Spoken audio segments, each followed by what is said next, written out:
Friends, எப்படி இருக்கீங்க? நல்லா இருக்கீங்களா? இன்றைக்கான வீடியோவில் பார்த்தீங்கன்னா ஒரு சாம்பார் ரெசிபி தாங்க பார்க்க போகிறோம். பீன்ஸ் சாம்பார்.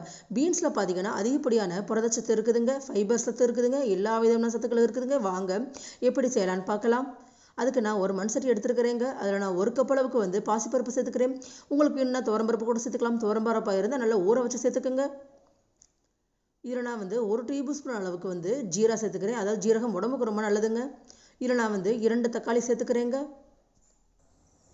1 ஸ்பூன் அளவுக்கு மஞ்சத்தூள் சேர்த்துக்குங்க. 1 டீஸ்பூன் அளவுக்கு பெருங்காயத்தூள் சேர்த்துக்குங்க. கொத்தமல்லி இலை போட்டிங்கன்னா ரொம்ப வாசமாக இருக்குங்க. இதில் நான் 3 அளவுக்கு தண்ணி சேர்த்துக்குங்க. நீங்கள் குக்கரை வைக்கிறதா இருந்தால் நீங்கள் 2 தக்காளியை நறுக்கி கூட சேர்த்துக்கலாம். நான் இன்றைக்கி மண் சட்டியில் வேக வைக்க போகிறேங்க. ஒரு மூடி போட்டு மூடி வச்சிடலாம். குக்கரில் சமைக்கிறத விட இது மாதிரி மண் சட்டியில் செஞ்சிங்கன்னா உடம்புக்கு ரொம்ப நல்லதுங்க. பாருங்கள், பருப்பு நல்லா வெந்துருச்சு. பாருங்கள், இந்தளவுக்கு வெந்தாவே போதுங்க. மீதி நம்ம குழம்பு காயெல்லாம் போடும் போதே மீதி வெந்துருங்க. அவ்வளோதான். இப்போ இதை நல்லா மசிச்சு எடுத்துக்கலாம். இன்றைக்கி நான் ஒரு மத்தை வச்சு நல்லா மசிச்சு எடுத்துக்க போகிறேன்.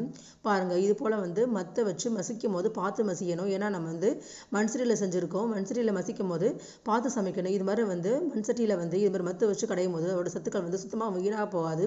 குக்கரில் சமைச்சிங்கன்னா அந்த சத்துக்களே வீணாக போயிருங்க. இதில் நான் 2 ஸ்பூன் அளவுக்கு மிளகாத்தூள் சேர்த்துக்கிறேங்க.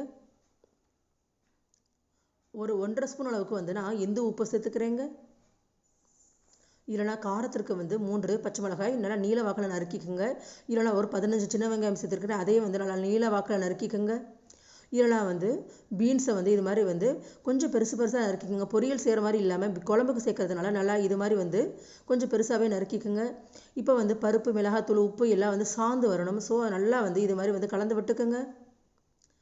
இதெல்லாம் 3 அளவுக்கு தண்ணி சேர்த்துக்குங்க. ரொம்ப தண்ணி சேர்க்க தேவையில்லை. ஏன்னா பருப்பு முன்னாடியே நல்லா வெந்துருச்சு. காய் வேகிற அளவுக்கு மட்டும் தண்ணி சேர்த்துக்குங்க. இப்போ எல்லாத்தையும் நல்லா கிளறி விட்டுருங்க. ஒரு மூடி போட்டு கொஞ்சம் நேரம் வேக வச்சுருங்க. அதுக்கு முன்னாடியே நம்ம புளியை ஊற வச்சுக்கலாங்க. புளி இந்த அளவுக்கு போதுங்க. ரொம்ப புளி சேர்க்க வேண்டாம். ஏன்னா நம்ம ஏற்கனவே 2 தக்காளி சேர்த்துருக்குறோம். இப்போ ஒரு 10 நிமிஷம் மட்டும் நல்லா ஊற எடுத்துக்கோங்க. பாருங்கள், குழம்பு நல்லா கொதிச்சு வருது. இந்த சமயத்தில் நான் ஊற வைத்த புளியோடு சேர்த்து புளி தண்ணியே சேர்த்து ஊற்றிக்கங்க. ஒரு கரண்டி வச்சு நல்லா கலந்து விட்டுருங்க. அதுக்கு முன்னாடி நம்ம இது மாதிரி ஒரு சின்ன பேன் எடுத்துக்கிட்டு அதில் நான் நல்லெண்ணெய் சேர்த்துக்கிறேன். உங்களுக்கு வேணா கூட தேங்காய் எண்ணெய் சேர்த்துக்கலாம். நல்லெண்ணெய் சேர்த்திங்கன்னா உடம்புக்கு ரொம்ப நல்லதுங்க. இப்போ எண்ணெய் நல்லா காஞ்சிருச்சு. இந்த சமயத்தில் நம்ம கடுகு சேர்த்துக்கலாம். கருவேப்பிலை சேர்த்துக்கலாம்.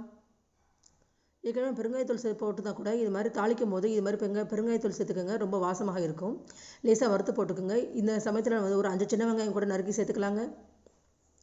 இதை நம்ம குழம்போடு தாளித்து இது மாதிரி ஊற்றி விட்டுருங்க. ஏன்னா பெருங்காயத்தூள் வறுத்து போடும்போது இன்னும் வாசனையாக இருக்குங்க. அவ்வளோதான், நமக்கு பீன்ஸ் சாம்பார் ரொம்ப சூப்பராக ரெடி ஆயிடுச்சு. பாருங்கள், இப்போ வாசனைக்கு நம்ம கொத்தமல்லி போட்டு இறக்கி விட்டுறலாங்க. இந்த பீன்ஸில் பார்த்தீங்கன்னா அதிகப்படியான புரத சத்து. குழந்தைங்களுக்குலாம் சாம்பார் இது மாதிரி செஞ்சு கொடுங்க. சாம்பாரில் அதிகப்படியான புரத சத்து இருக்குது. ஸோ எல்லா விதமான சத்துக்கள் உள்ள சாம்பார் செஞ்சு பாருங்கள்.